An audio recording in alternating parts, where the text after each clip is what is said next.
الرحيم والفجر وليال عشر والشفع والوتر والليل إذا يسر فقال رسول الله صلى الله عليه وسلم ما من أيام أحب إلى الله أن يتعبد له فيها من عشر ذي الحجة يعدل صيام كل يوم منها بصيام سنة وقيام كل ليلة منها بقيام ليلة القدر أو كما قال عليه الصلاة والسلام الحمد لله আজকে জিলকদ মাসের 24 তারিখ চলছে আর 6 দিন পরেই 5 দিন বা 6 দিন পরেই জিলহজ মাসের চাল উঠবে ইনশাআল্লাহ। বাংলাদেশ থেকে আমাদের অনেক ভাইয়েরা হজের উদ্দেশ্যে চলে গেছেন, কলকাতা থেকে আমাদের পীর বাইরে গেছেন, আমাদের সভাপতি সাহেব আগামীকালকে যাবেন ইনশাআল্লাহ, আরও অনেক পীর বাইরে যাবেন। হজ এমন একটা আমল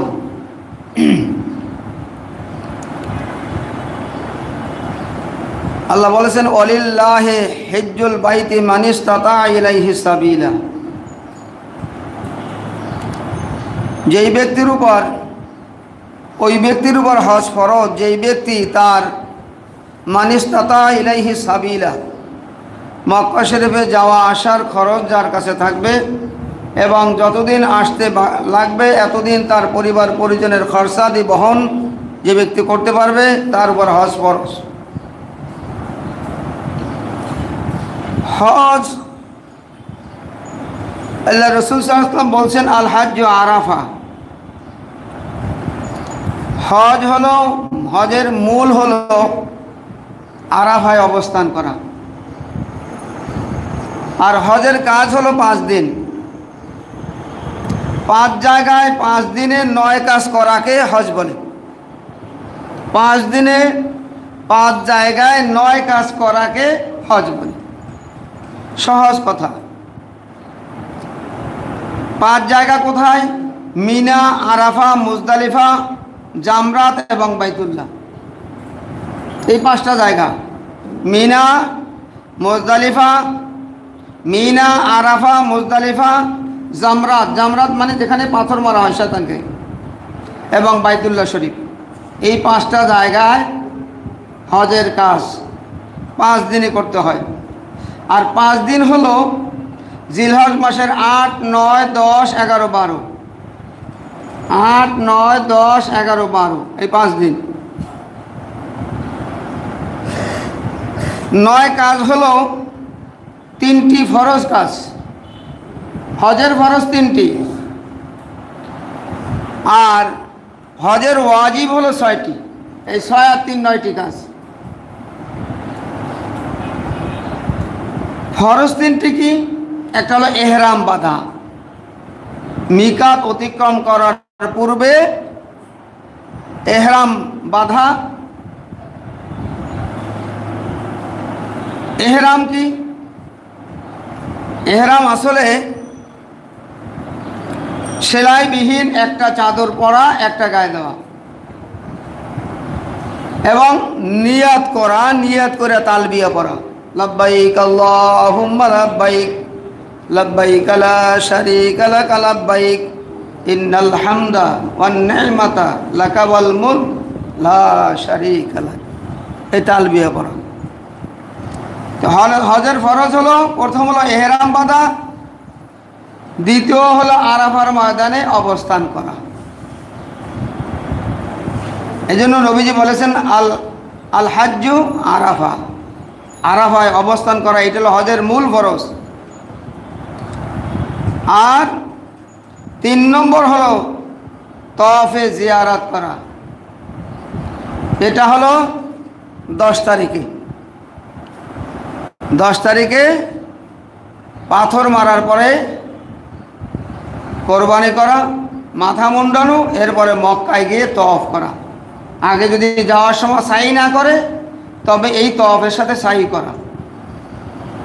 এই তওয়াফটা হলো ফরজ। আর ওয়াজিব হলো 6টা। 1 নম্বর হলো মুজদালিফায় অবস্থান করা। যেই মুজদালিফায় হজরত আদম আলাইহিস সালাম এবং হাওয়া আলাইহিস সালামের আরাফাতে মোলাকাত হওয়ার পরে রাত্রি যাপন করেছিলেন মুজদালিফায়। এটা একটা আরামের জায়গা।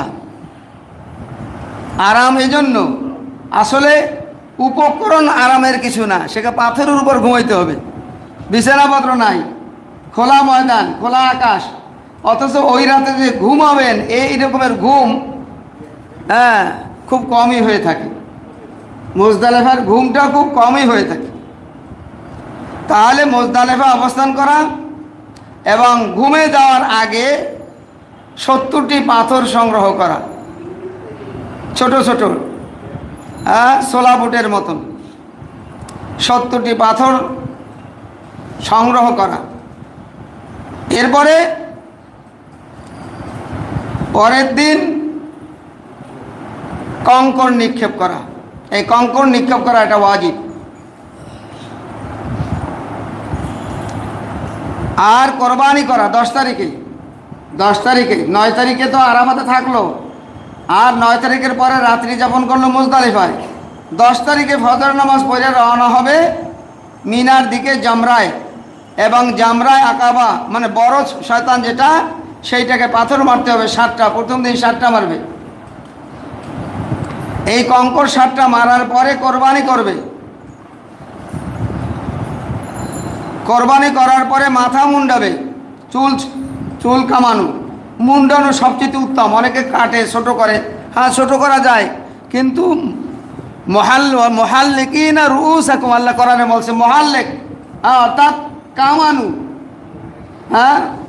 মাথা চাষা, এটা ওয়াজিব। তারপরে সাফা মারওয়া সাই করা, এটা ওয়াজিব।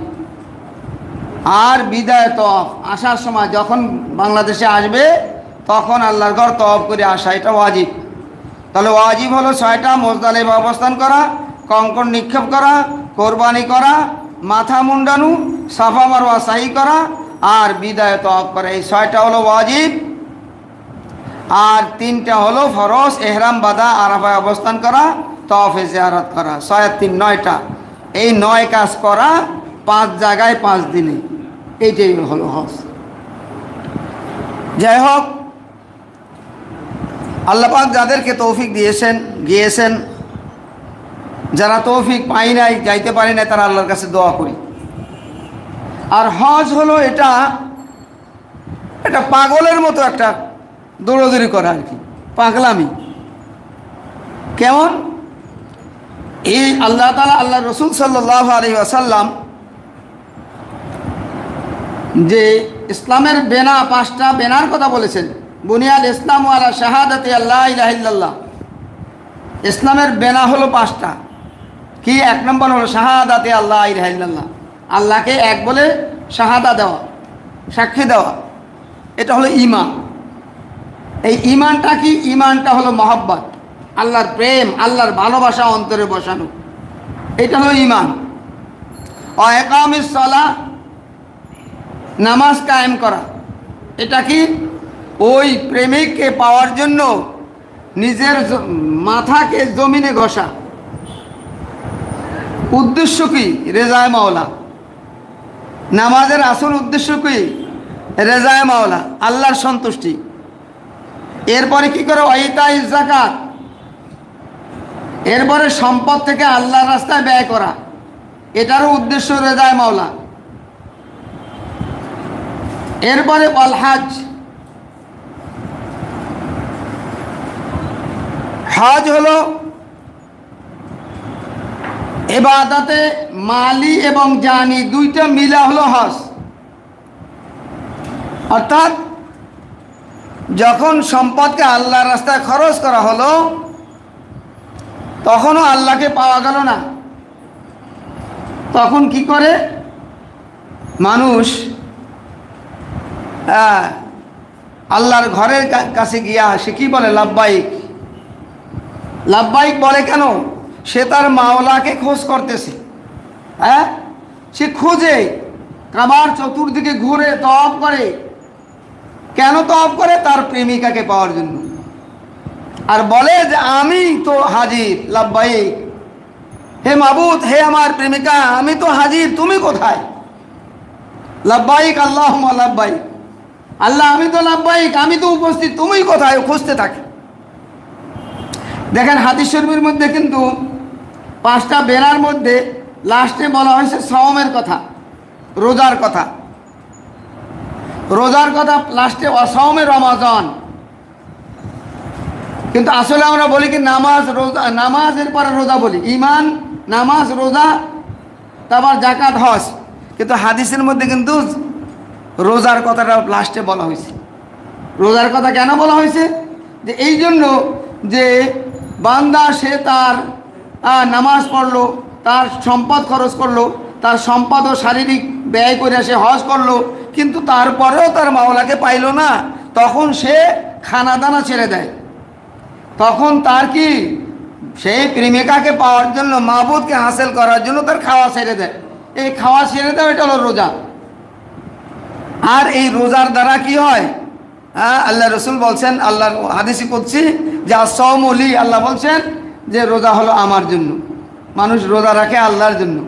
ওয়ানা আজিজি বিহি, অথবা ওয়ানা উজিজি বিহি, অর্থাৎ রোজার প্রতিদান হলো স্বয়ং আল্লাহ নিজে।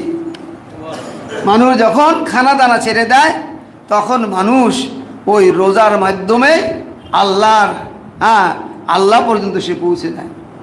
তো যাই হোক, এই হজ আমাদের সামনে আসছে। হজে অনেকেই যাবে, অনেকে গিয়েছে। আল্লাহ পাক আমাদের সকলকে আল্লাহ পাকের এই ঘরের হজ নসিব করুক।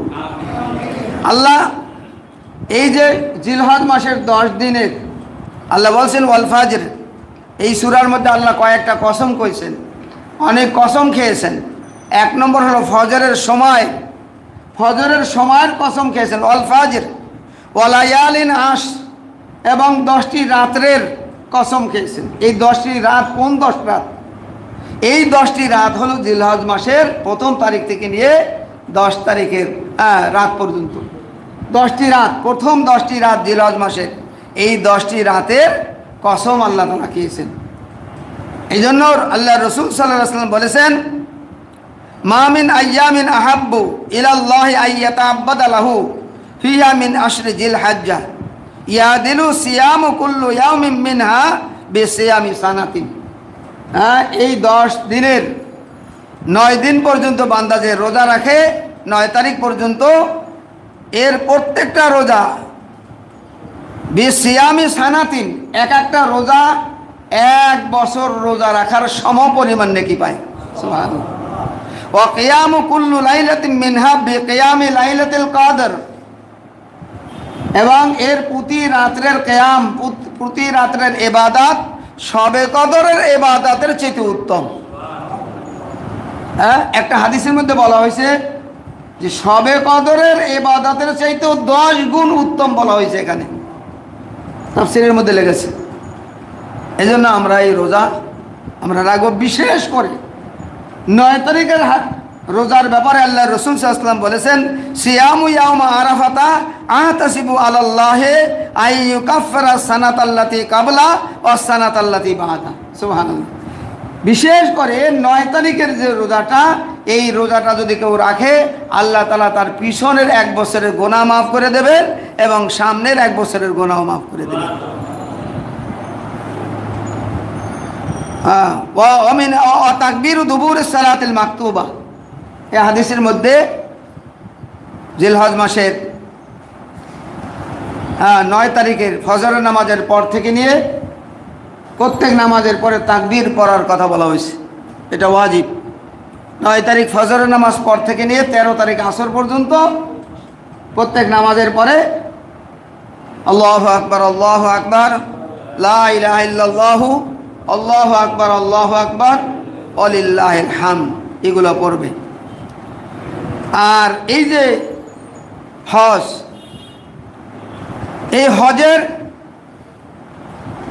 হযরত ইব্রাহিম আলাইহিস সালাতু আসসালাম যখন কাবাঘর তৈরি করেন, তখনই আল্লাহ তাআলা হযরত ইব্রাহিম আলাইহিস সালাতু আসসালামকে হুকুম দিয়েছেন, ওয়াজ্জিন ফিন নাস বিল হজ্জি ইয়াতুকা রিজালাও।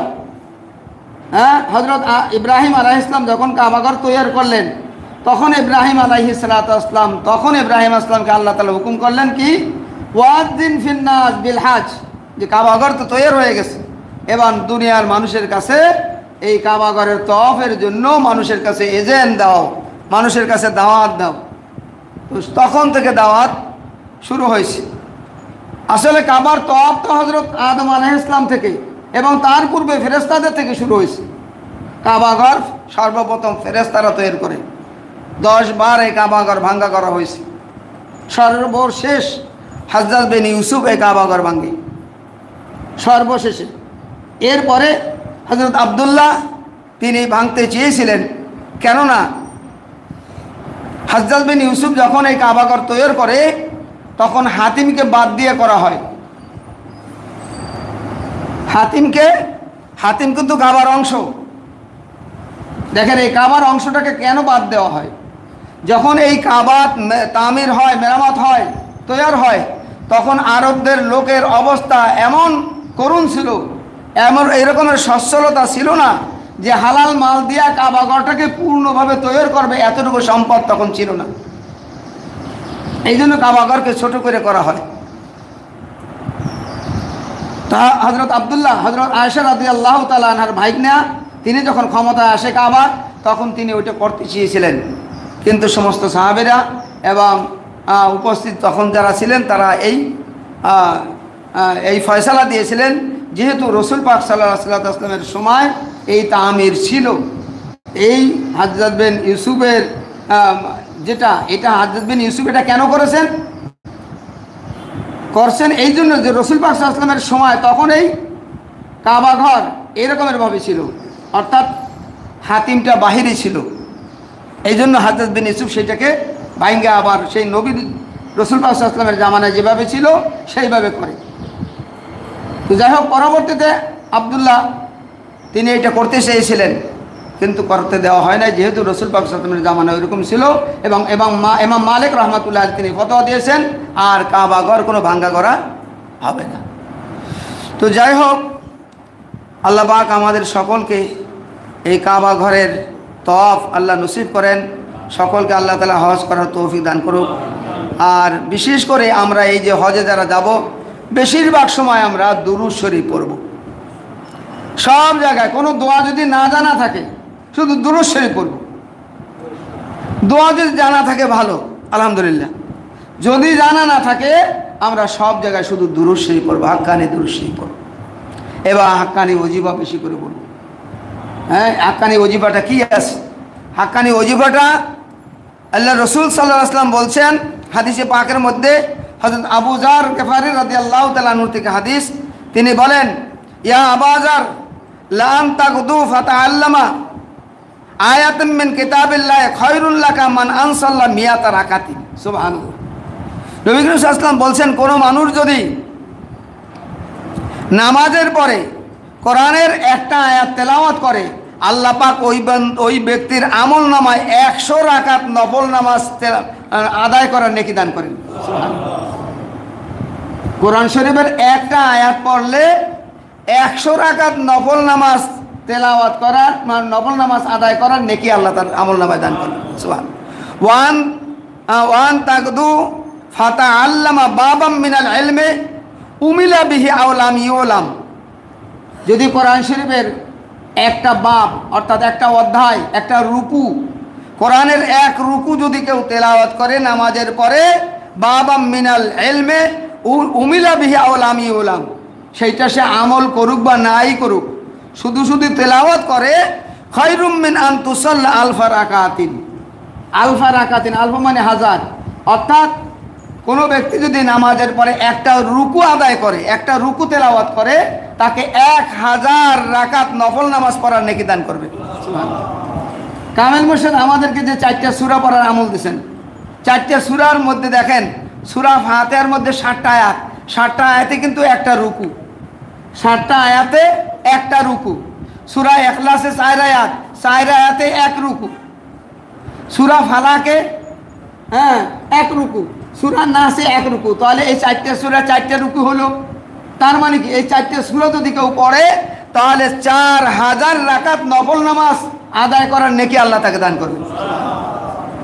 এই জন্য কামেল মুর্শিদ জামানা মুজাদ্দেদ সুমিত আদান গাছি রহমতুল্লাহ আমাদেরকে যে ওজিফাটা দিয়েছেন, এই ওজিফা আমরা সব সময় পড়ব, সব জায়গায় ওজিফা জিন্দিগি বার মৃত্যু পর্যন্ত আমরা আমল করব। আর বিশেষ করে আমরা হাক্কানি দুরূদ শরীফ আমরা সব জায়গায় হাক্কানি দুরূদ শরীফ বেশি বেশি করে পড়ব। আল্লাহ আমাদের সকলকে তৌফিক দান করুক।